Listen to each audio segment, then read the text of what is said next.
Dreamers, for our today's video, tara silipin natin ang ating rooftop munting garden. Halika na kayo. Tingnan natin.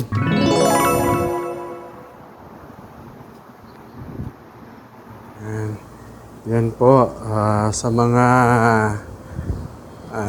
nag-iisip dyan na may gustong magtanim ng mga gulay, marami po tayong paraan kahit tayo, ayan o, kita nyo na yan, wow. Yung natin ampalaya.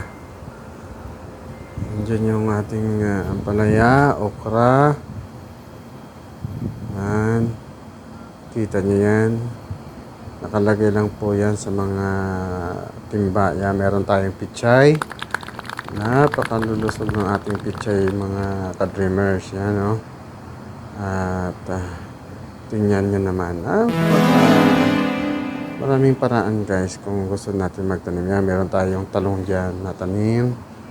Yan, okra. Tingnan mo, kahit nasa rooftop lang tayo, nakakapagtanim tayo. Ang gaganda ng kanila bunga. Yan, at ito pa yung natin native na ampalaya. Napakaliit lang po ng bunga niya. Yung pang natin native na ampalaya. Yan, ganyan na siya kalaki. Yan ang pinakamalaki niya. Napakaliit lang yan. Yan. Walang imposible sa atin basta kung tayo determinado, masipag, at hindi natin sinasayang ang ating mga oras. Kahit nasa rooftop tayo, kahit saan man tayo, yan, maraming paraan para tayo ay makapagtanim. At dagdag na rin yan, number one, dagdag yan sa ating mga financial. Instead na bibili tayo, nakasave na tayo kung tayo ay nagtatanim, diba guys? Yan.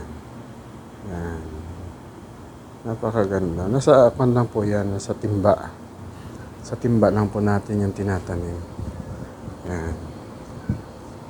Diba? Ganun lang. Ang ganda ng mga, yan, yung bunga niyang ampalaya natin, oh. Okay? Gusto ko lang ma-inspire yung iba. Gusto ko lang i-share ito para gayahin ng iba.